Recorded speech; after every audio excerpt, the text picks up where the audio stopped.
evening, ladies as well as gentlemen. Papa Boris is back for some more Hearthstone Arena action. Before we continue this warrior run, which is off to a dazzling start, I wanted to make a quick announcement. As you've noticed, using Google, Google has, pardon the bad word coming up, absolutely fucked YouTube over for absolutely no reason. Honestly, the fact, I love Google, but the fact that Google owns YouTube is so irritating. It's like ruined the YouTube experience. Like now every time I log in, I have to like pick which account to use, and only one has my stuff, and if I'm logged into the other one, I can't see stuff, and it's just like, oh my god, just let YouTube do its thing, for Christ's sakes, Google.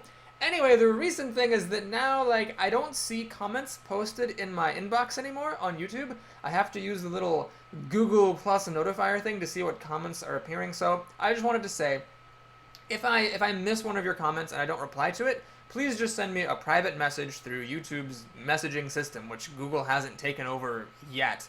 Because while I am a pretty small channel, and as long as, you know, I'm able to respond to all the comments, I would like to keep on doing that. Now, obviously, you know, if I ever get big like Force or like Northern Line, where there's like thousands of comments for every videos, there will come a time when I cannot respond to every single person who posts. But until that day comes, I would like to. If Google prevents me from doing that, then, you know, please send me a message, and I'll give you a reply to your thoughts. Alright, let's go ahead and continue on with this arena. The first two games were extremely strong. I won on turn 8 in both games, and really, there was just no stopping me. We played against a priest and a warlock. Now, I'm really just crossing my fingers and hoping for no mages. I've had my absolute fill of mage opponents. Amusingly enough, of course, in my last run as mage, well, it went well, but it wasn't a 9-win run or anything like that. So, as a mage, I still seem to struggle, but against mages, I am in trouble. Xerus the Druid, God, I'm really excited. I mean, not that even Druids are bad, I'm just excited to play like a different class, it's great.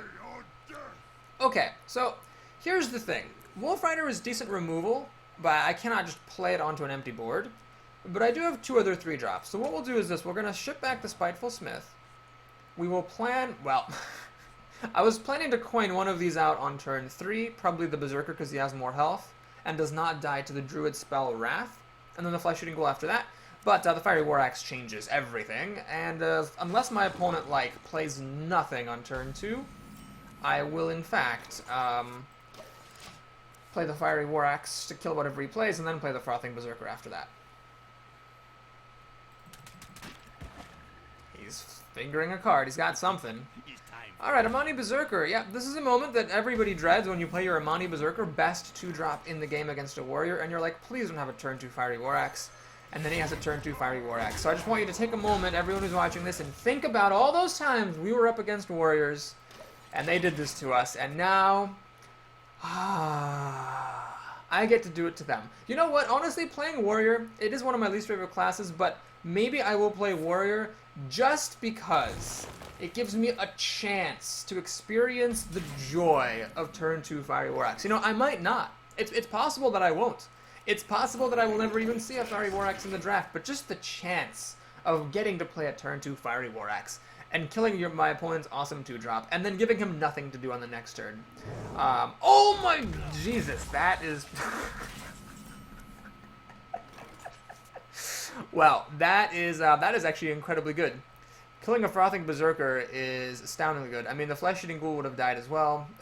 Well, that's life. Let's go ahead and think for just a moment here. I could play this. Yeah, we'll do this. We'll do this.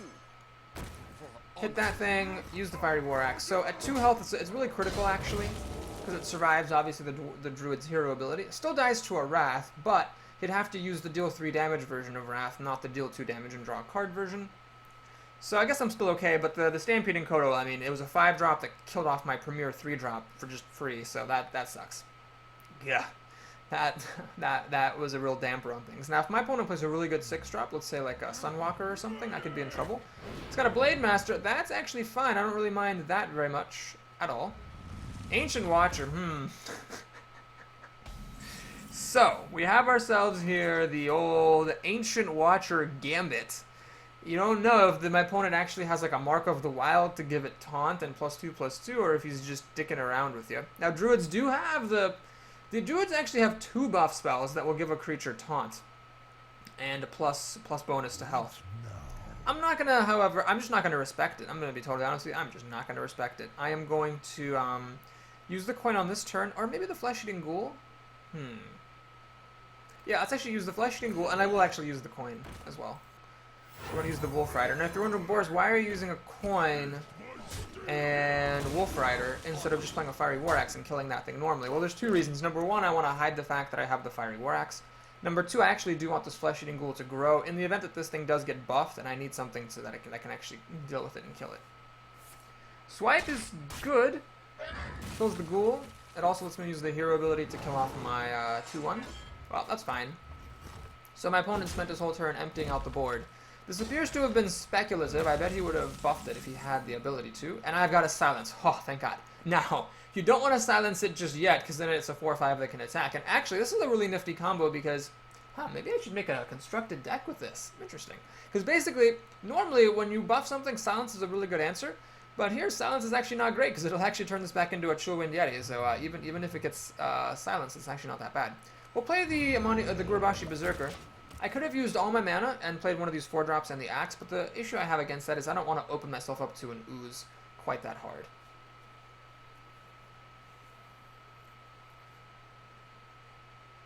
So if he buffs this thing, I can silence it, run my Gurubashi into it. Uh-oh. Well, that is serious. Oh, I think I have to silence this. Do I actually do I? I mean, this is just an 8-8. Oh, man, I might lose just because this is an 8-8. That Wild Growth my opponent played earlier, letting him play this a turn early, actually ended up being quite solid here. This plus Fiery War Axe is 7 damage. Yeah, it's not super great. I think what I really need to play this turn is the Scarlet Crusader, so I can get 3 damage off with the Divine Shield. And no Mission Venture, so I can draw a card. So we'll do this, because you always want to draw cards first, just in case. Commanding Shout, that might actually be good. Potentially later on. Oh, I can't. I was hoping to enrage this guy against the Ancient Watcher, but I can't do that. I could actually Commanding Shout, run this guy in for 2 damage, get him enraged. Is that even worth it? No, that can't be worth it. We're just going to do this. Call it a day. So this Ironbark Protector is going to be trouble for me. If my opponent has another Ironbark Protector or more big trees, he'll just win the game, because I wasn't able to deal enough damage to him. Like, I kind of had an advantage card-wise throughout the game, but I wasn't able to turn it into, like, death. And so if he just keeps on dropping big stuff, I'll be in trouble. A nice move for him would actually be to hero ability, pop this Divine Shield. That will take 3 damage to the face, but he has a high enough life total that he can afford that. And then it'll mean that my Scarlet Crusader dies when she runs into the Ironbark Protector. Oh my God, are you kidding me? Well, this game is turning pretty ugly. Dark Iron Dwarf allows the Korokon Elite to actually kill this thing by itself, and that is what I will do this turn. Do I have any better options? Let me just take a quick moment to check. I mean, I could play Commanding Shout, but this is Divine Shield, so it's not dying anyway. I could Dark Iron Dwarf the Crusader. That'll only hit it for 5 damage, sadly. This will have to be thrown in to finish it off, unless I use Commanding Shout. So I could use Dark Iron Dwarf, Commanding Shout. I don't really know what the point of that is. Let's just go ahead and do this straightforwardly. We'll just kill that tree. And I'm going to pop the Divine Shield now. And we're going to pass the turn. My opponent has 4 cards, which is scary. I mean, if it's more stuff like this, I'm going to be in serious trouble. And if he actually does get a buff with the taunt on the Ancient Watcher, that's going to be trouble as well. He seems not to have had that just yet. But yeah, if he has good cards, I'm in trouble. Because these Ironbark Protectors, they're basically like 8 mana giant card advantage machines is what they are. I do get to draw a card with the Commanding Shout, which is nice. And I do have this Fiery War Axe, which will let me take 8 damage to the face, but at least not die. Although if my opponent chooses on this turn to hit me with the Ironbark Protector, taking me to 16, I don't want to Fiery War Axe and go down to 8. That would be a little bit sad. What does the future Right, that thing I'm not too scared of. Okay, that's good. I don't mind that altogether much. That thing I don't really mind very much at all. Okay, great. And is he going to kill the Scarlet Crusader? He should. Yep, no mistakes from my opponent. I wish I had another buff, like a... Man, one of those Defenders of Argus would actually hit the spot here. Let the Dark Iron Dwarf trade the Ironbark Protector. Let the No Wish Mentor kill the Wind Fury guy. It would just be perfect. I must safeguard the Wow, that's a bold move. But I can't hold it against my opponent. That doesn't really help, unfortunately. Well, do I need to have minions on the board when I play this? Shoot. I don't think I do. So I'm gonna do this because you should always draw cards first. Oh, look at that. Okay, perfect. So we can play Defender of Argus.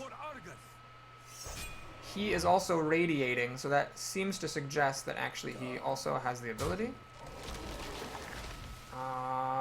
Let's kill this thing off, I think. And let's play the Warsong Commander. I wish this thing had 3 health so they can actually die, but I do have 2 taunts in the way. Note, that's kind of cool. So we'll just hit that thing.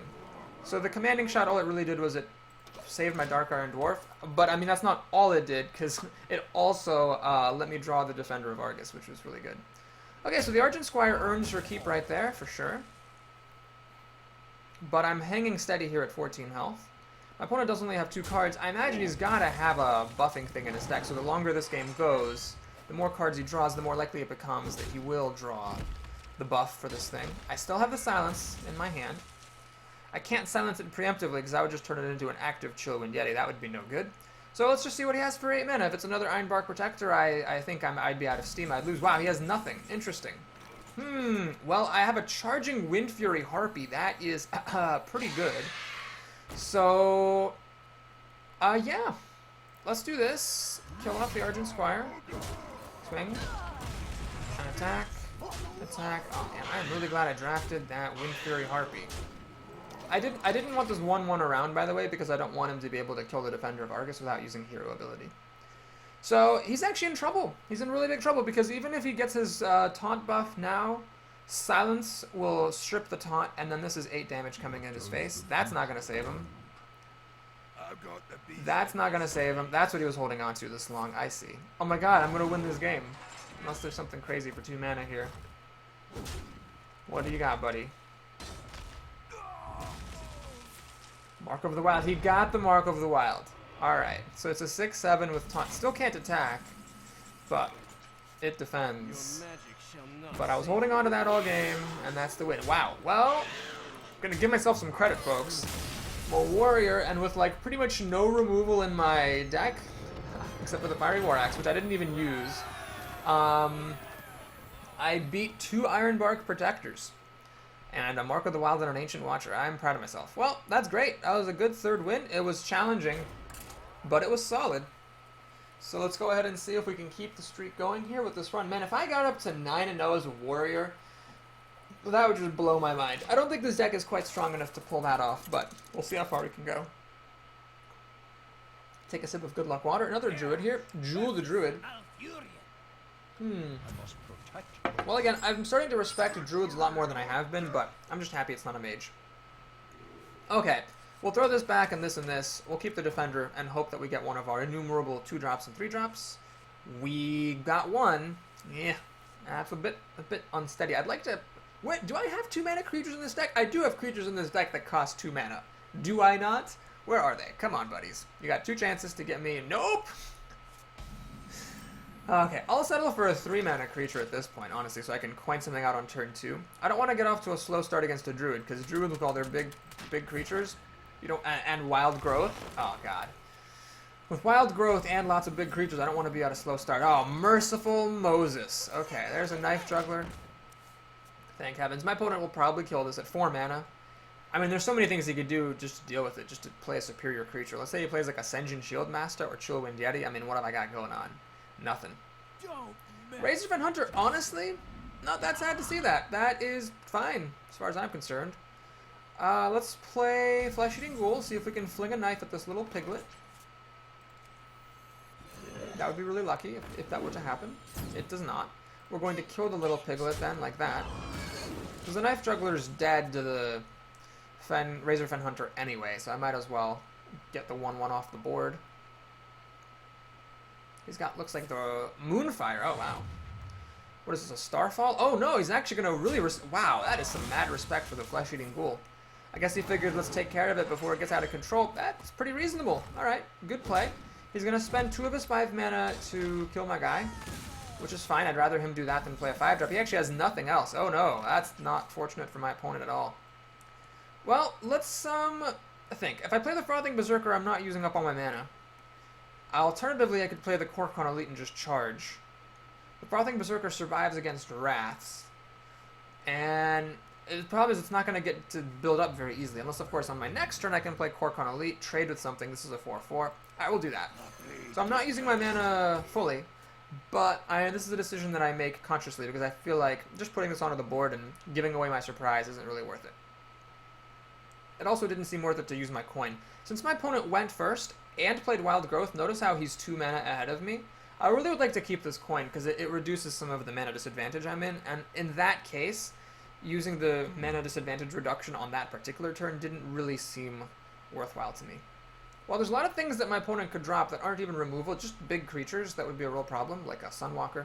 Even Lord of the Arena would be a big issue. Wow, my opponent is continuing to play junky stuff, which I'm not going to complain about. Wow.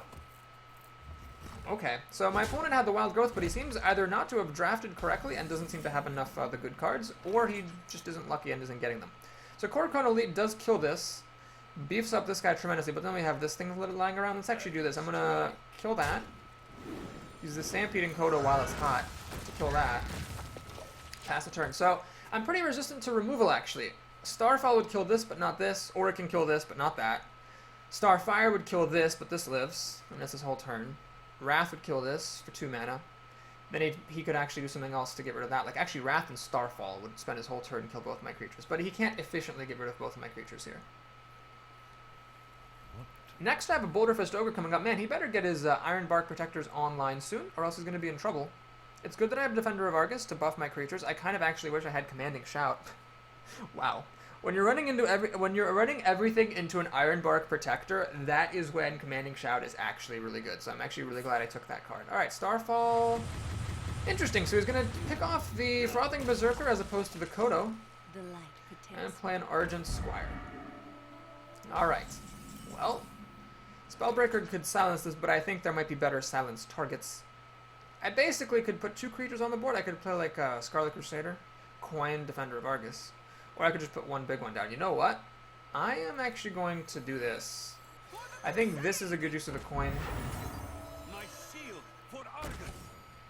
I'll let my opponent decide where he wants to pop this Divine Shield. I will just attack for 4. This is a very ferocious board for Druids to deal with. I could even get rid of an Iron Bark Protector now without too much trouble. Let's say he taps out for an Iron Bark Protector, pop Divine Shield, kill it off with the Kodo. Yeah, seems fine. Is that a swipe? Ah, I see. So he's going to swipe that, pop Divine Shield. God, swipe is so good. But luckily, the Scarlet Crusader is buffed, so the Argent Squire doesn't quite kill it. He'd need to use the hero ability and take 4 damage to the face to finish this off. Unless he can buff the Squire in some way. Looks like he's got the buff. Mark of Nature. Which one is it going to be? Ah, interesting choice. I might have gone for the attack buff to kill the Squire right now. See, now you can pop the Divine Shield against the Squire, but, like, who cares? He's actually going to let me choose. Wow. Well, I think we're actually going to use the silence here. I mean, how else do I deal with this? I could take a damage, pops of shields. Yeah, I don't know. We'll just silence it. It's possible my opponent will play something later that will make me regret that. But I'm not going to worry about it. I'm going to hold on to this Wolf Rider, though. I don't want another swipe coming in, like, swipe this, Wolf Rider, Argus, die. This is at 1 health. Hero ability, finish this off. And I've just lost all my stuff. Swipe is already really, really good. I don't want to play something that would make it even better. And I've got really, like, brick creatures coming online. Not as big as a Druid's trees, sure. But if he does play an Iron Bark Protector, I can still kill it. I mean, I can 2 for 1, but look at this card advantage. 7 cards to 3. It is nuts. Wow, he's going to spend his whole turn to Starfire that.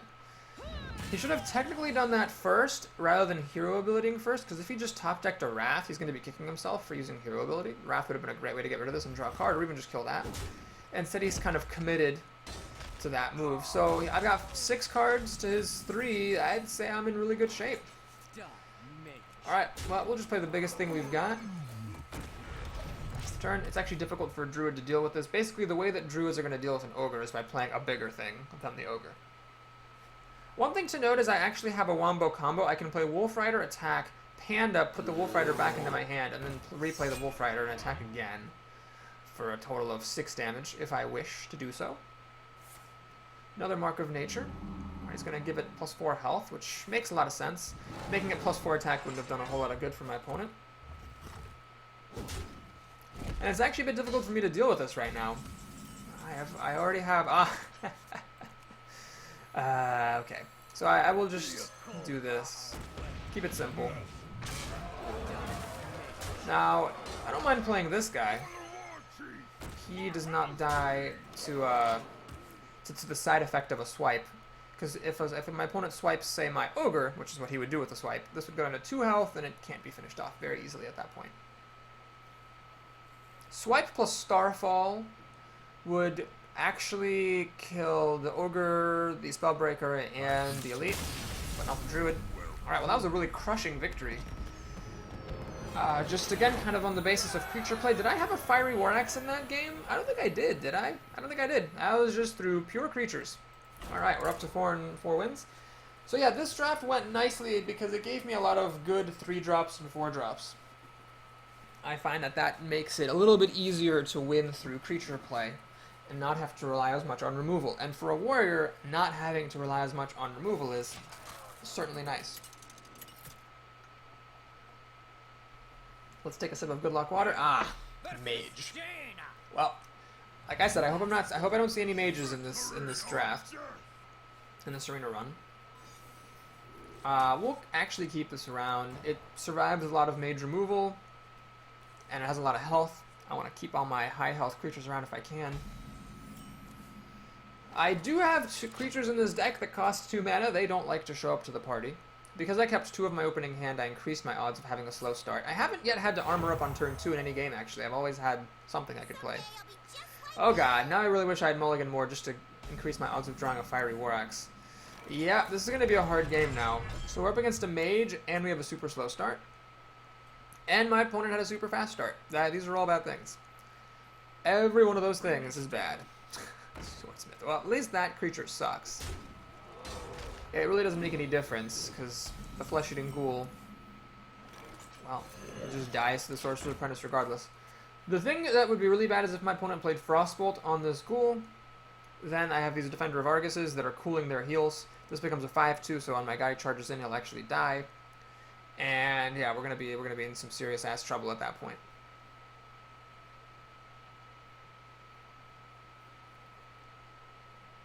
What to do? What to do?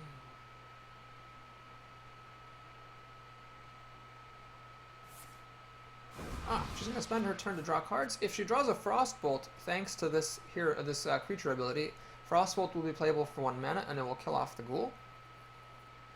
She seems not to have drawn a Frostbolt. Please just do that. Please just do it. Just do it. Just come on. There you go. She seems not to have drawn a Frostbolt, so I catch a break. A very, very clutch break against this mage player. And we're actually going to draw a card here. Nothing to protect, and this guy doesn't kill anything, so we'll just call it a day. And next turn I can actually, I'll quote-unquote waste the Defender of Argus to buff this up and kill the Swordsmith. Ah, she has her own Flesh-Eating Ghoul. Touché. Well, this Flesh-Eating Ghoul is going to be a 3/3 right now. That needs to die.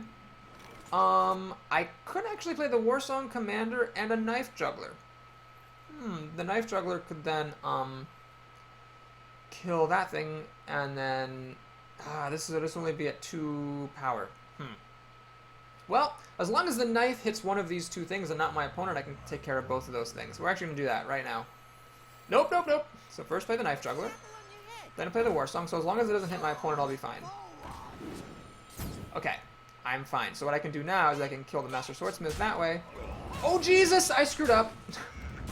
I should have always kill Flesh-Eating Ghouls first, kids. Always kill Flesh-Eating Ghouls first. So, because I killed the Swordsmith first, the Flesh-Eating Ghoul got a point of attack, and it killed my, my Gnomish Inventor. Well, the Gnomish Inventor was likely to die anyway to hero ability, but so is the Knife Juggler. The Knife Juggler, there's like a waiting list. So the fact that I threw away the Gnomish Inventor for nothing is a mistake. Alright, my opponent's going to do that, which is an interesting move, so she keeps my Knife Juggler and my thing alive. Well, there's 2 tempting options. One tempting option is to play the Mogushan Warden, and then that will allow my Warsong Commander to live. Another tempting option is actually just to play the Defender of Argus. I could just buff the Knife Juggler, comically, save it from dying to the hero ability, and force the Ventricle Mercenary to attack into it, meaning that next turn my stuff will all be chargerific. everything I have charges, but it doesn't actually matter that much. I guess the Gurubashi Berserker charges, doesn't make any difference.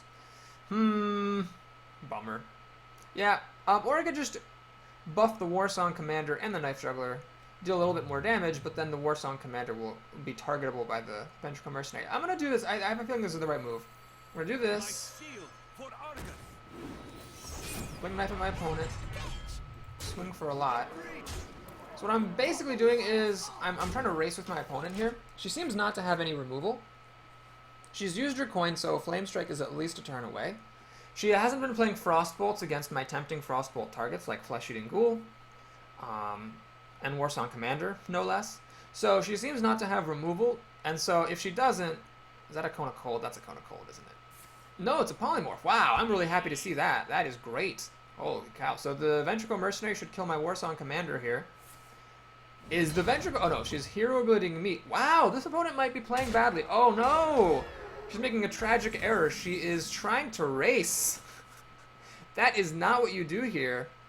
That is not what you do here at all. Yeah. You don't need to be racing here. You should be killing off my stuff, like the thing that's giving on my creature's charge. Okay, so I've been talking a lot about how the population of players seems to be improving. This, however, is a bit of a newer player, it seems, because she is not killing my creatures. Now, that probably means that she has a Flame Strike, so she probably figured, well, I had Flame Strike anyway, so I might as well just not take any time killing stuff. But that is a horrible mistake, because look at this. I'm getting her down to very, very low. So we're going to play the Taunter. We're going to play the Stormwind Knight. We're going to swing and attack with the Fiery War Axe. So now she can't really race me out effectively. Even 2 Fireballs won't do it. There's this Taunter in the way, and there's this guy threatening to kill her. I could also draw a Korkron Elite. That would also win me the game. And her creatures are super expensive, remember. Ah, a secret. Well, that could be... that could be Ice Barrier or Vaporize. Either of which would save my opponent. Now that it's even more likely there's an Ice Vapor or Vaporize. I might actually end up losing this game. I still stand by it, though. My opponent undertook enormous risk attacking me like that rather than killing my creatures when she had the chance. Because at 1 health, I mean, there's a lot of stuff that a warrior has, like another weapon would do it. You know, Mortal Strike would do it. Whatever, lots of things would win me the game here. Well, unfortunately, I might be in trouble now because this thing will hit me for 7 down to 6, and mages have a number of ways of landing the killing blow at that point. So let's see what the secret is. It's something. It's Vaporize. All right. So even if I lose this game, I just want to go on the record as saying I think my opponent played badly. Mirror Entity. Aha, it's pretty good. Okay, well, my opponent can hit me for 12 damage. I'm at 15 health, so she needs any source of direct damage and she'll win. And if she does win, it's possible that I could have played around and won, but I would just say that my opponent played badly and didn't have to pay for it because she left a Warsong Commander alive, which allowed me to deal a lot of damage. And there's a number of cards in this deck that would have won me the game. So, like, Korkon Elite would have done it very, very easily. What to do? There's a lot of... the other Fiery War Axe would have also done it, given that it was Vaporize rather than an Ice Barrier. I don't have any Arathi Weaponsmiths, but that would have done it. Basically, you know, any charging creature, anything to deal 1 damage would have done the trick. So my opponent should not, given that she's going to win this game, she should not have put herself in quite so much peril in order to win it. So her creatures are expensive, but her spells are cheap. A spell is all she needs. 12 damage, 13 damage, then she has 7 mana. She just has to deal 2 damage to me. Frostbolt, Fireball. Even an Arcane Missile is a 50-50 chance of winning. It would be quite shocking if she didn't have anything. And as a mage with 6 cards, that would be like... Okay, I will say this. That will be the biggest break I have ever caught. If a mage with 6 cards does not have a way to deal 2 damage. That would be hilarious. And I know I've complained before about getting bad breaks on this channel, and I do get bad breaks. But, that will be ridiculous. Did she draw an Arcane Missile? She got 1 card off of this Azure Drake. An Arcane Missile would actually be 4 damage. Oh, I'm sorry. Oh, no. Yes, I was factoring in... I was counting 13 damage with the hero ability, but she didn't actually have the hero ability because she used the Azure Drake. Well, that would win the game. And there's the Korkon Elite last turn. That would have won me the game. Had I mulliganed like 1 more card at the beginning, assuming I didn't use the cards I mulliganed, I would have won previous turn. Well, there we go, folks. I've complained about bad luck before in this channel, and I have been the victim of some bad luck, but there we get the most, I think one of the most ridiculous sources of good luck I think that has ever been recorded for me, which is that a mage with 6 cards could not deal 2 damage. That is awesome. Alright, let's go ahead and get into our next game. 5-0 is a good place to be. I was at 5-0 recently, and without spoiling anything, I will say I wasn't that happy with what happened after I was at 5-0, but hopefully I won't be quite so unlucky this time. Maybe, you know, if I got lucky in that last game, the luck will just keep on coming, and we'll do great things. Let's see. Please no mages. No mages, please. Alright, a paladin. I'll take it. Not that paladins are bad. I think a paladin has a very good chance to beat me. I just would love to play something that isn't a mage. Okay, what I'm actually going to do here is definitely pop back this. The question is about the Warsong Commander. I don't like playing Warsong Commander on turn 3, and especially against paladins, who have Hammer of Wrath and True Silver Champion at 4 mana, the mana after this, to kill this off easily. Then again, that would be their whole turn. And so yeah, this is a premier creature, and I'll be sad to have it die, but at the same time, I won't actually be falling that far behind. Basically, the worst thing that could happen is my opponent has a 1/1 on the board, and he plays a Dark Iron Dwarf, uses the 1/1 to kill this, and has a 4/4 body lying around. Okay, I actually drew the Cold Dead Oracle. I have to confess, wow. Remember how I said I was always going to be mulliganing this card and hope I never draw it? In 5 games, I've never even seen this card, so I mean, it has to come up at some point. The question is, do I play the Knife Juggler? And the answer is yes, I do. I think. I mean, I could be wrong. So I don't have anything to do on turn 2, obviously, and you might wonder, well, with all these 3-drops, why not use the coin on them? The reason is, Paladin's going to be putting this 1/1 Recruit into play. I want to be able to pick him off, the Knife Juggler. I don't want to fall behind. Like this, actually, I'm happy to kill this right now. I don't want to have to be playing the Knife Juggler right now and praying my opponent can't remove it. I'd rather just calmly take the trade and move on with my life. Scarlet Crusader isn't as great against Paladins as against other classes, because the 1/1s will usually be lying around to pop the Divine Shield. But it's still fine. Ah, Wolf Rider. Well, that's fine. So I cannot play the Warsong Commander.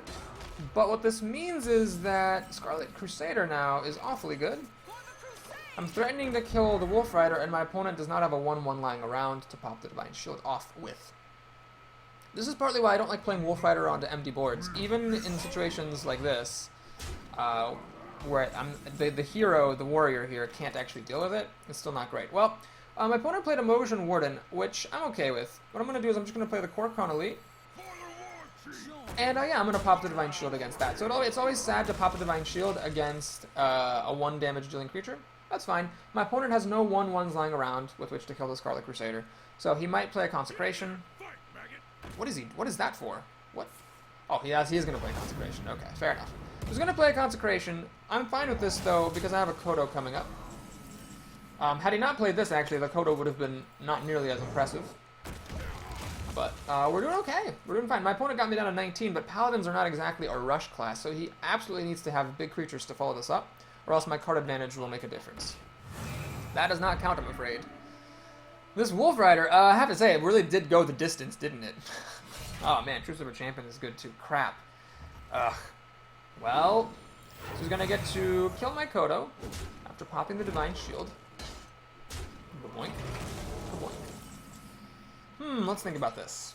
I could play the Warsong and the Monkey that I just drew and kill off this Wolf Rider Menace, finally. Then the Monkey will die to the Argent Protector, and the True Silver Champion will kill the Commander. That's one option. Another option is to play the Warsong Commander, buff it with the Dwarf, make it a 4/3, use the Dwarf to kill the Wolf Rider. I guess that works. Or I'm just going to do this. Let's just do this, this, and that. So the Flesh-Eating Ghoul holds up against the Argent Protector, and he'll have to take a net 2 damage to finish off the Flesh-Eating Ghoul. Basically, I'm trying to hang on to this Warsong Commander to do, you know, something a little bit more impressive with it than just have 1 creature charge.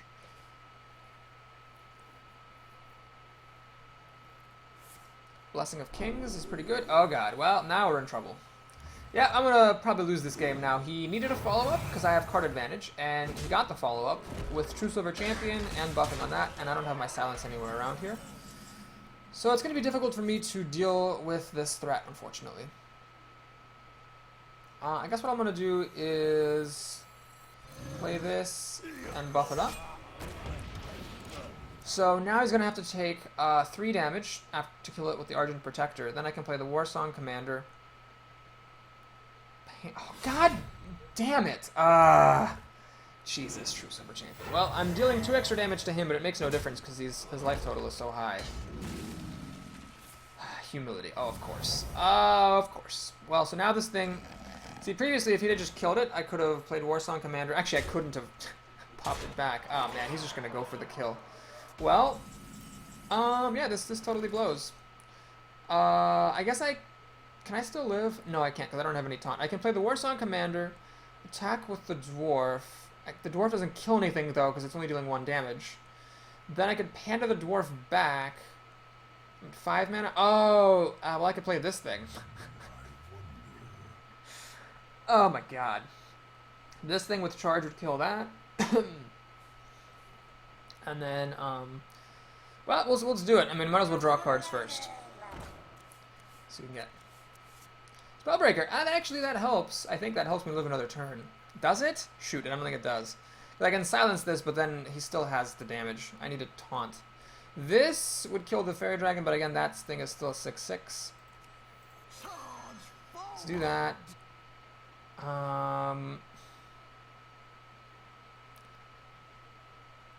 I can't pop this back and replay him is the problem. Yeah, I don't have an answer. That was a good game.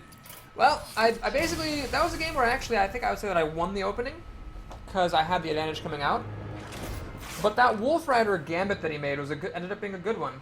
What I could have done was I could have waited a turn to see if I could like use the Kodo to kill the Warden and then preserve my Kor'kron Elite's health.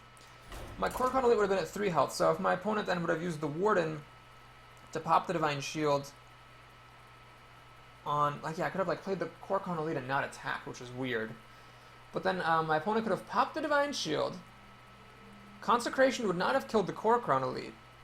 He would have had to attack into it with the creature to achieve that. And then the Kodo coming down next turn, if he still played the Abusive Sergeant, would have had a chance to kill the Warden. Kiot, the Shaman. Granted, he probably would have not played the True Silver Champion. Oh, it would have been a different game. Hard to calculate everything out. Okay, well, let's actually, I don't want to keep this all. I mean, these are both great 4-drops, but I have lots of great 4-drops. We'll keep my 3-drops, see if we can get some early plays. Okay, so I replaced some 4-drop or other, I don't even remember what it was anymore, with a Commanding Shout.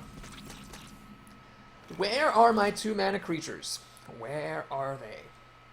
Nowhere to be found.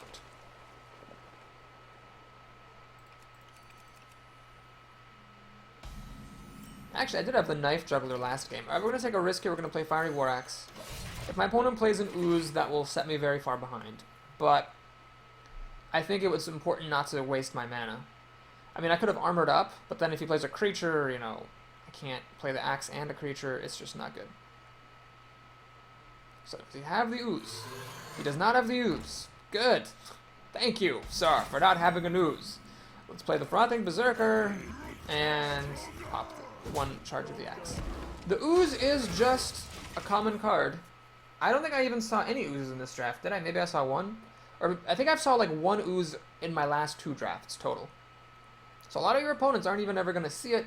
Even if they see it, they might not draft it. Even if they draft it, they might not draw it. This is actually difficult for a Shaman to remove. Lightning Bolt, Rockbiter Weapon, all those good Shaman things only deal 3 damage. Maybe that's why Blizzard is so hesitant about making 2/4s for 3 mana, even though that seems to be fine for what a creature at 3 mana should have total stats for. Coin and Spellbreaker. Ah, well, that's a really good play. So it stops the Frothing Menace. Now I've got a couple of options here. One is I could play the Defender of Argus, buff this thing to 3/5, kill that, and then what I'm doing there is I'm hoarding my axe. That's one of the most annoying things when you're up against a warrior. He's got an axe, and you're like, okay, fine, kill my creature already. And then he kills the creature some other way and doesn't use his axe. Now, what I could do is I could also play a Loot Hoarder and then armor up. So I'm not using as much of my mana efficiently, but I am killing this creature, and I'm holding on to the Argus, where it might actually give me a bigger buff later. Play the Defender of Argus and buff this and kill it. This will be at 1 health. Forked Lightning would kill it off, and with spell damage it would kill off my Defender as well. So we'll do this. We'll attack. You should always armor up after attacking. even if when it doesn't matter, like in this deck, I don't have any Molten Giants, I don't have any Mortal Strikes, I don't have any Shield Slams, so it makes no difference. But even for things that when it doesn't make a difference, you should still do it, just to always build up the good habit. Well, I'd say that I won the opening here. My opponent is very lucky because I have a Kodo. It would have actually killed this Unbound Elemental. So it's very fortunate for my opponent that he got the Overload card. Well, I think this guy's done his job. It already ate a removal resource. Stampeding Kodo doesn't really work here. Our Defender of Argus makes no difference. So yeah, we'll just play a Knife Juggler. Heroic Strike. And kill this thing off. It's a bit sad that Heroic Strike by itself wouldn't do the job, but I'd say that I'm still ahead here. I've got 5 cards to 5, and my opponent is overloaded. He also, I believe, was the second player, so he had the coin. So he's already, I think has he used it? Shoot, I don't remember. Well, he was definitely the second player. Stormforged Axe is pretty good for killing Knife Jugglers. Now he's going to be overloaded again next turn, which could be significant, and I will just go ahead and play a Boulder Fist Ogre. So, yeah, my opponent's hanging on. I mean, I have had games where my opponent just was always behind, but he just kept hanging on just enough and then just won. So the way that he could keep on hanging on right here is with the Hex. That also is a good card. Defender of Argus doesn't quite do it, unfortunately. This will only hit for 7 damage. But then it will actually survive, which is interesting. Yeah, we'll do that. Let's actually do this. This. Swing. I live to tell about it. He could, of course, kill my guy and take 7 damage. But then I can pop the Divine Shield and kill this Earth Elemental. And he's overloaded for 3, so he's only got 4 mana this turn. So that should be good. I think I'm actually alright. Normally the Earth Elemental is a terror, but here it was actually okay. I think it is the correct play to hit this thing with the axe. Unless he's got like a better way of killing it, like a lightning storm or something. Fork lightning. That's clever. So he pops a Divine Shield, kills my big dude. He can now kill that with the axe. I was really hoping one of the Fork lightnings would hit the Defender of Argus. The fact that it didn't is quite sad. And he's actually going to trade. Well, I think what I'd like to do is play the Silence on the Questing Adventure, take it at a 2 attack, and then the Kodo would kill it. But that's 9 mana, can't be done. So we're going to do this to just populate the board and pass the turn. So my opponent, man, well, he had the right stuff. He had the Stormforged Axe to hang on in there. He had the Earth Elemental to hang on in there. And then he had the Forked Lightning not hitting my Defender of Argus to, you guessed it, hang on in there. Because if it had hit the Defender of Argus, either one of my 2 Taunters would have lived. Either the Ogre lives, or the Scarlet Crusader keeps her Divine Shield, and that would not have allowed my opponent to have nearly as good of a turn as he had. That is very scary. That bodes a Lightning Bolt. Or a Stormforged Axe. Okey-doke. Looks like he's gonna do a little bit of spring cleaning here.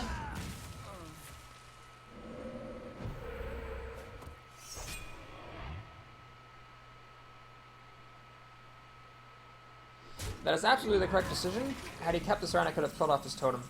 Now it's really awkward, because I have to... Well, I'm still gonna... I still need to silence this thing, is the problem. I don't have any whirlwinds, so we're gonna silence it. Play a Kodo, but I'm not super happy about it.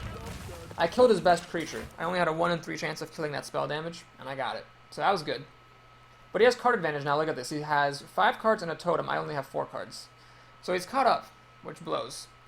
Blows great big monkey chunks, is what it does. Now, he's hit a lot of things with these Stormforged Axes.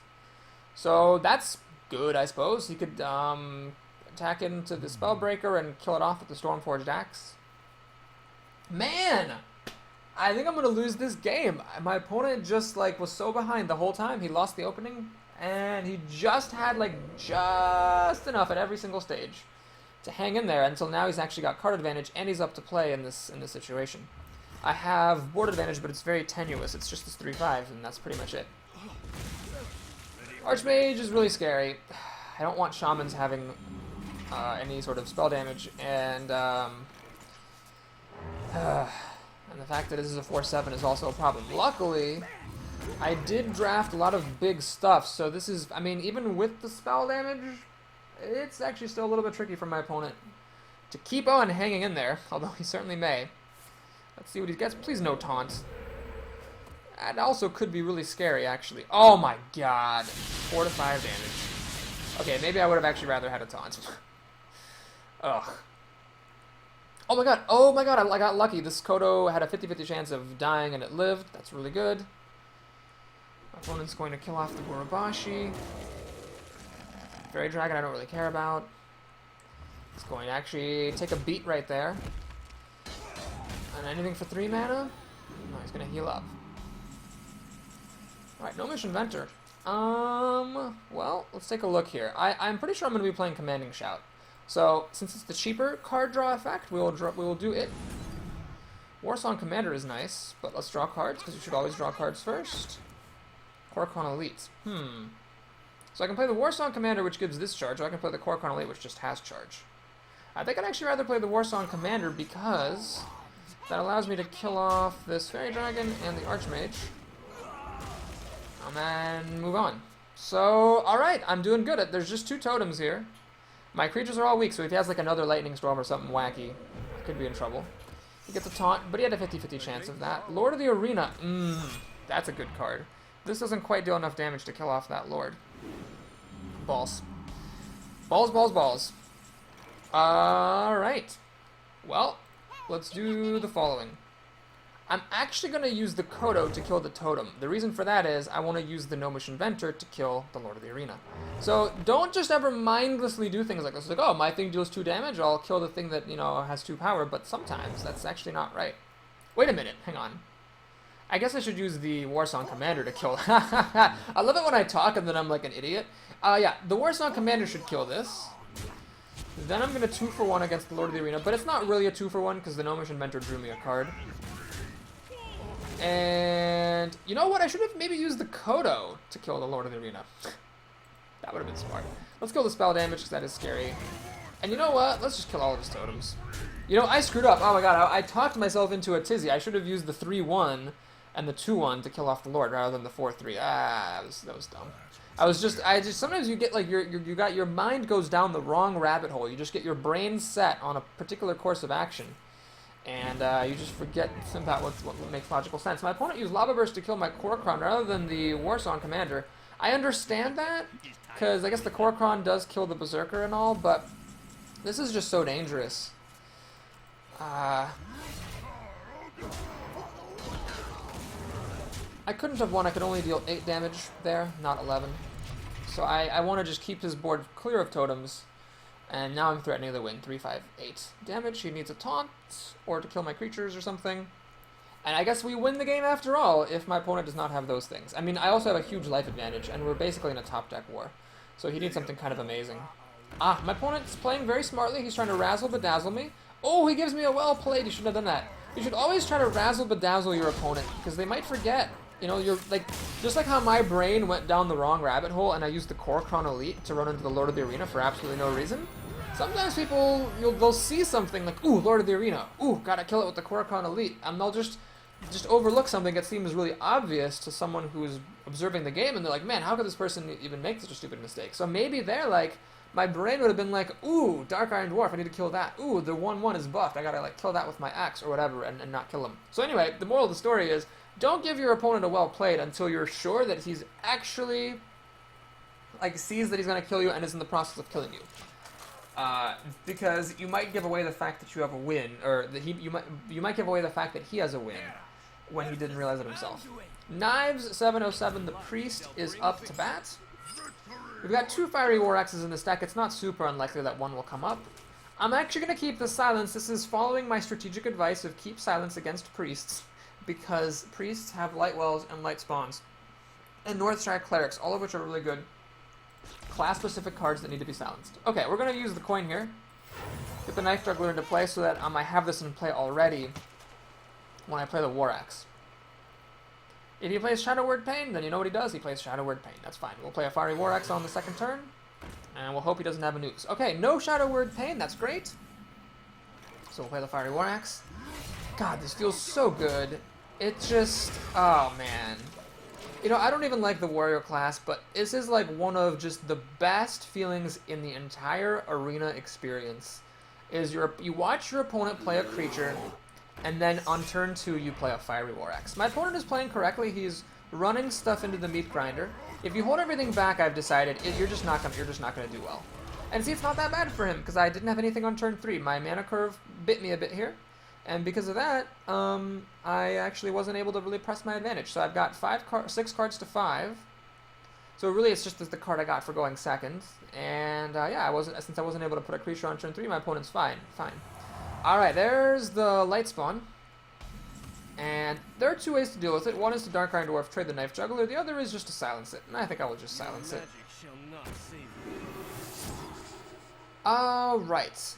Do I attack into it to play around Inner Fire? No I don't. If my opponent wants to use Inner Fire to make a 4/4, or I guess heal it and then make a 5/5, he can do that. That's fine. I'm not going to play around that, though. I think it's important to get the damage on. Northshire Cleric is a pretty good draw. I couldn't have killed this, so I couldn't have stopped the card drawing shenanigan here. He's only got 2 mana left, and it's got a retro. Wow, this opponent seems to have a lot of really chumpy stuff here. Lots of chumpiness. Chumpy McChumperson. Alright, we're going to just do this, I think. Seems good. So I get to kill the light spawn just in case, and I'm going to kill the Northshire Cleric because that's obvious. Or, in case it isn't, for anyone watching at home, you need to kill your opponent's Northshire Clerics. Those need to die. Shadow Word Death. It's really funny. So the Defender of Argus made that targetable. That is half his mana, though. So I would not say he's in great shape here. Oh, especially if he just heals. If he heals, I win the game. I'm just going to call it right here. I'm just going to call it. Is he going to play something? It looks like maybe he's wondering, like, do I heal or do I play something the Defender of Argus can just kill? He's going to heal. Oh, man. Well, I think the game is pretty much over. I mean, okay. There are, of course, ways my opponents could still win. But it is really, really bad for him. This deals 8 damage a pop, and it cannot be Shadow Worded. My opponent needs to have a Holy Fire, and that's just to stay in the game. Because if he doesn't kill this, I play Dark Iron Dwarf, I'm actually going to swing for 12 damage. Oh my god, does he have nothing? What does he have? Does he have a handful of buffs or something? Well, alright. I'm not going to complain. Let's do that. Alright, that win for your Harpy. I think, folks, I have to just say this is officially a playable card. I am actually not going to play another creature because you know what? I'm sick and tired of this mind control tech nonsense. So we're just going to leave it at this. He's going to mind control that. But notice mind control, not good enough. It's not good enough. I win right now because that was his whole turn. So that was a good game. Alright, we make it to 7-1 as Warrior, which is something I am very happy to achieve. Most of that was creatures, and then there was a little smidge of Fiery War Axe. It let me kill his Raptor and his Grizzly Bear, and those were very, very important kills. It helped me win the early game.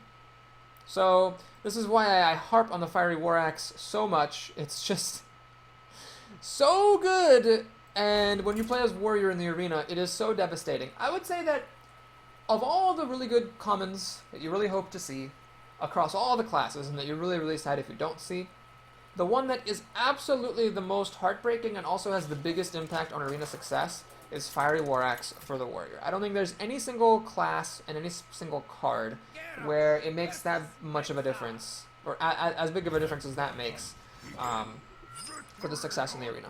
Okay, we're going to keep the Defender of Argus because he's really good. We're going to ship that back because he's good but expensive. Gnomish Inventor might be an alternate play on turn 4 if the Knife Juggler bites the dust. Well, now I kind of wish I'd mulliganed the first Defender of Argus, because I don't really want both of them, unfortunately.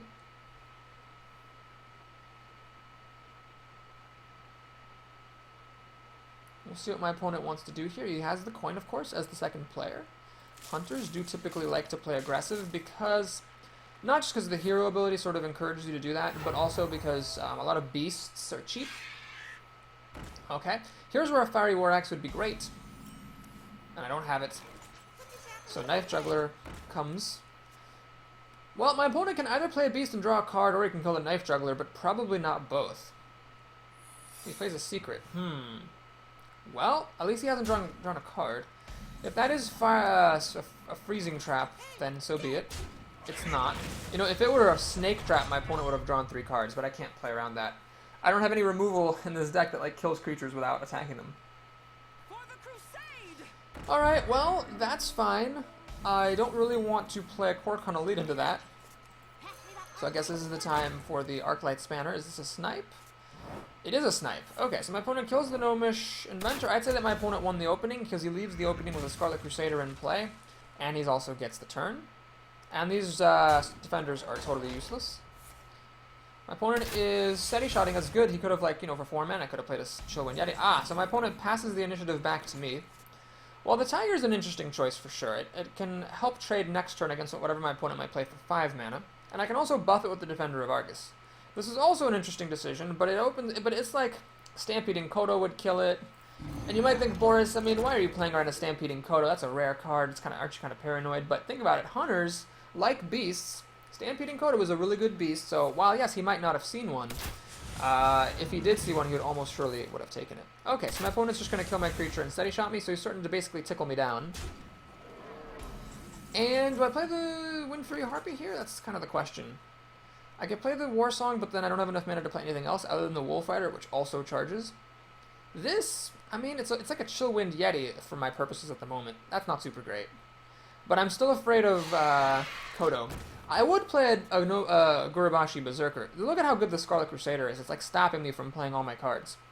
But I don't play this into if I have any reasonable option that doesn't just instantly lose the game to a Stampeding Kodo, then I will take that reasonable alternative option. He could just keep killing everything I play. But it's getting to the point now where I can actually play the Warsong Commander and Defender of Argus. Pop the Divine Shield with the Defender and live, then a multi-shot kills them both. Yeah, that Scarlet Crusader just sitting there is such a problem for me. Argent Commander. Alright, so he's got the Divine Shield action going on here. Well, finally the Divine Shield pops. I think what I'm going to do is play the Wolf Rider. And actually the Kor'kron Elite. This sort of blows. My opponent definitely has the advantage now. Because the board is empty, but he's the first to play on it. And he has 6 cards to my 5, soon to be 6. And my hand isn't even that great.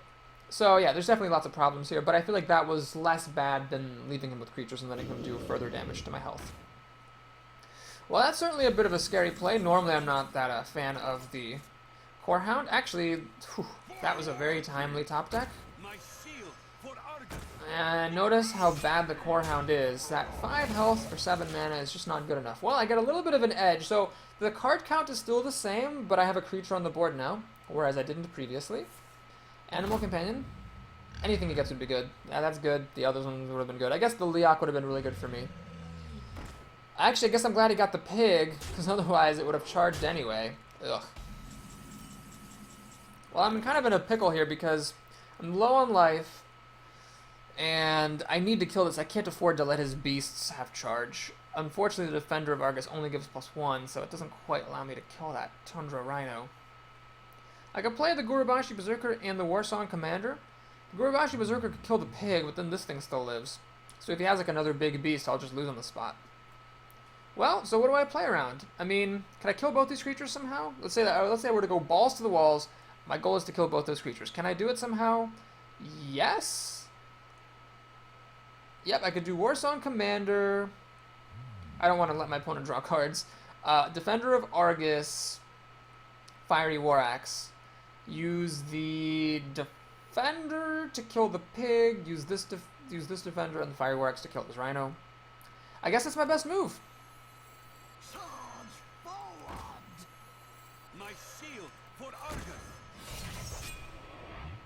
So I don't want to hit this pig with my axe, because I do want to preserve as much health as I can. So we'll do it that way. So it'd actually be a little bit tricky for a hunter to win on the spot with 2 taunters right here. And multi-shot does not kill this thing. Actually, he could have an explosive shot that would kill them both. Ugh, that sucks. He has it. Ah. Well, oh, that's bad. That's real bad. He's just going for the burn here. Oh, man. Well, let's take a look at what we get. Am I going to draw more cards? I'm not going to draw cards until the absolute last moment. I guess we are at the absolute last moment, aren't we? This is all my mana. Well, I need to use mana to armor up. Aha, so we're not actually at the absolute last moment yet. I could hit him with my axe. Here's the thing, though. He's at 30 health. I'm not, like, gonna win anytime soon. So I might as well hold on to the axe in case he plays, like, some, like, 1 toughness creature that it's profitable to... Alright, so next turn we're probably going to be playing the Cold Light Oracle. God, he had the explosive shot. That is very unfortunate. Oh, jeez. Ugh. I think my opponent makes a slight strategic mistake here by not killing my Loot Hoarder, because now I can pop the Divine Shield that way. And if I had a way to, like, buff the Gurubashi Berserker, like, to damage it, like, which I could with, like, Whirlwind, Inner Rage, Cruel Taskmaster. Ah, there's a card I never saw in this draft. Cruel Taskmaster. Then that would be really good. Well, we're going to pop the Loot Hoarder and pop the Divine Shield as well. Stormwind Knight. Ah! Not quite enough. 2-4 damage, and I can't deal any damage to this to enrage it. That blows balls. I don't have any taunts. So this thing's going to hit me on my turn. And as always, folks, if it's going to hit you anyway, you might as well kill it. Your weapon. I will keep this guy back, and I'm not going to play this Cold Light Oracle. I don't want to give my opponent any more cards than he already has. He can already win very easily. I mean, the hero ability deals 2 damage. He just needs 2 more damage. Arcane Shot or whatever will do it. Man, he just had the removal that he needed. He had the Deadly Shot for my Tiger, then the Explosive Shot for my things. Balls. Balls to the walls, Dickens. That's all I have to say. Do I have any taunt in here? I think I have a Warden in there. Did I take a Grizzly Bear this draft? Oh boy, that's bad. Okie dokie. Mokey pokey. Hokey smoky. Boy. Well, I don't think I have a choice. Well, first of all, I have to hero ability every turn. And I have to play... do I need to play this thing? 2, 4... I could actually do... Yeah, I could do this guy twice. So yeah, that's what we'll do. We're going to do this. Let's pop that. Death Main. Going to play this guy.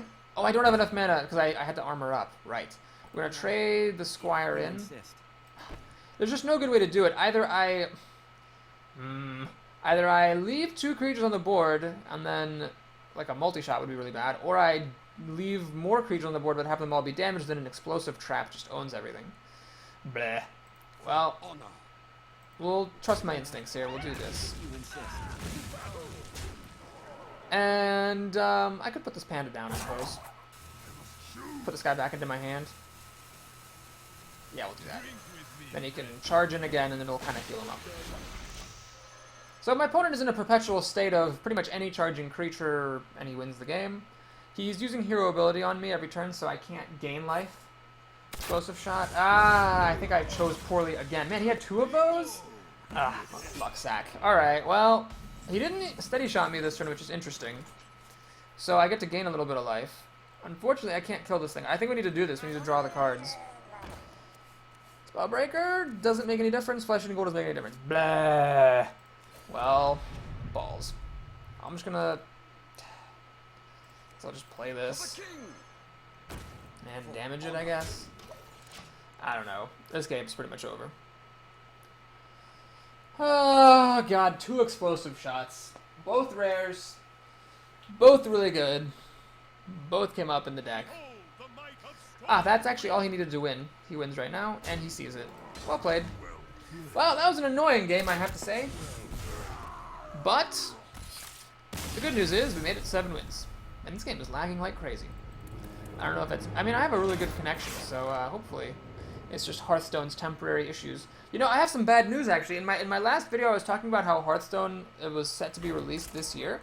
Actually, there was like a recent post which showed that basically it was like an earnings report or whatever for Activision, and it showed that like among Blizzard's planned releases for 2014 was Hearthstone. So it appears to be a quiet way that Blizzard is actually pushing the release date of this game into next year, which I'm pretty sad about, honestly, because it means that closed beta is coming up on its 3rd month, and there's still lots of people who want to play the game, and like, they can't. I mean, to have the game in closed beta with no NDA, and to have, like, people like me and, like, Trump and Force being able to play it, and having other people not being able to play it is actually really kind of depressing, and I think it's cementing in my mind the opinion that Blizzard screwed up with this beta release. So Blizzard was like, you know, they keep saying, like, well, we were just so surprised by how popular it was. which may seem reasonable, but if you think about it, like, that just sounds like one of those, like, lame excuses that people give in corporations. Like, you know, when a project goes badly, no one's gonna step forward and be like, yeah, the project went badly because, I fucked up. People always offer excuses. They're always like, oh, well, you know, we didn't have enough time, or we were rushed, or whatever, and it's bullshit, because no one's ever going to admit they screwed up. So Blizzard's not going to come out and say, yeah, we screwed up the beta. They're going to make up things like, you know, we were shocked by how popular it was. But it's like, okay, you're Blizzard. What's the last Blizzard product we can think of that had like a niche audience and, you know, not that many people were into it? You've got to figure, you know, people were going to be interested in it just because it's Blizzard. So having a closed beta with no NDA, so the full gameplay can be shown to everyone, and then have people being able to play it, you know, for as long as they have been, that's a bit sad, I think. My opponent makes a very clever play here. Normally you don't want to hit things with a weapon if you have to hit them twice to kill it off, but here it actually makes a lot of sense, because basically I either waste my Fiery War Axe to kill this Silverhand Recruit, or I just let my Panda die to the Silverhand Recruit. I could also play Commanding Shout to draw a card and kill the recruit that way. But I'd actually rather, well, would I rather put something on the board? Interesting. What am I putting on the board? Silences is a waste. This, I could charge in and then he just kills it. I guess I could go for a race. Let's see. Let's say I were to hit this recruit. Swing for 6. He's down to 18. Swing that down to 19. I guess that's interesting. We'll go for it. We'll go for the Wolf Rider Gambit. It worked against me. We'll see if it can work for me. One nice thing about this is I know my opponent's not going to play True Silver Champion, or at least not if he's not desperate. Hammer of Wrath to kill a 3/1, and it's his entire turn. All right, yes, please sign me up. So against a paladin, I like this a lot. I like just putting all this stuff on the board. That seems really great. That's one of the best things you can put onto an empty board for anything other than a mage. Now, my opponent does have actually 8 cards and a weapon. I only have 6 cards total. So he's actually a bit ahead on cards. And that was actually 6 after getting a free one from the Silverhand Knight. So my opponent could definitely do it. He's going to bust the weapon. Man, he's hitting me real hard. He's going to have to watch it. He's going to go down to 13 health, down to 11 after the Squire. So basically, he's got the card advantage, and he's going to get even more now from the weapon. But he needs to watch it. That is a fact. Warsong Commander is interesting. It does die to the True Silver Champion without costing my opponent any life. Gurubashi Berserker would be nice to play. I don't want to leave this creature alive, even though I am trying to in a kind of a race situation, so we'll just play the Gurubashi Berserker. We'll kill the recruit. The True Silver Champion can kill this kind of quote-unquote for free. He's not losing any life, but the Gurubashi Berserker is now potentially going to be a menace. If he keeps flipping out 1/1s, it'll start to get enraged. And I have a silence here in case of Sunwalker or any other nonsense. Alright, he's going to use up his weapon to kill my recruit. This guy has so many weapons. Oh my god! Damn it! See, I talked about it, and there it happened. Oh my god, that is so ridiculous. I can't even handle it. Well, my opponent could still lose, because if he doesn't have a humility effect here, this is going to hit him for 6 a turn, which is really, really bad for him. Blessing of Kings. You've got to be kidding me. Oh my god. Well, now my opponent has massive card advantage. Another Light's Justice, because why not? And life sucks. God damn it. He had to have Stampeding Kodo. I really want to play this, Loot Hoarder and Dark Iron Dwarf, but that is, of course, 9 mana, which is not enough. What we'll do is we'll play, well, let's do this, because you always want to draw cards first. Frothing Berserker is interesting, but it's not really what I need. We're going to do this. Oh, right, after Commanding Shouting, I don't have enough to play the Dark Iron Dwarf afterwards. Whoops! Oh god, that was just a mistake. I don't even know what to do. Oh, I'm not drawing a card because of right. God damn it! I can't believe I'm going to lose this game. This game is so ridiculous. I just had my opponent on the ropes, but like others, he just clung on And is now going to come back up. He's got so many cards. I can't keep any creatures on the board at this point, is my problem. Everything I play is just going to die now. And I just can't keep it up. I should have maybe not played the Warsong Commander. I don't know. He's going to keep drawing cards. Well, that actually might be my saving grace. He left my Warsong on the board. I mean, yeah, it's silenced, but it's still a creature. Okay. Shieldwind Yeti is very good here. I think my only hope of winning is just to put a bunch of stuff on the board. My Stampeding Kodo kills nothing. Even if I silence this, this goes deck to 3 attacks. So my Stampeding Kodo, of course, whiffs. God damn it. I didn't have to play the Gurubashi Berserker there, but it seemed reasonable. Let's just put as much on the board as we can. I can't play any more creatures with this, so we'll do that, I think. And yeah, let's trade. So with what he has, he can kill the monkey with the Yeti. The Yeti lives. Then he can kill the spell. He can kill my Dark Iron Dwarf with the Spellbreaker. Oh my god. This game was so frustrating. Oh, of course it's going to have a silence. Of course. I'm sure there's a way I could have played things differently, and perhaps had a better chance of winning than I currently do. But the fact that my opponent actually had the Stampeding Kodo for my Gurubashi Berserker is just ridiculous.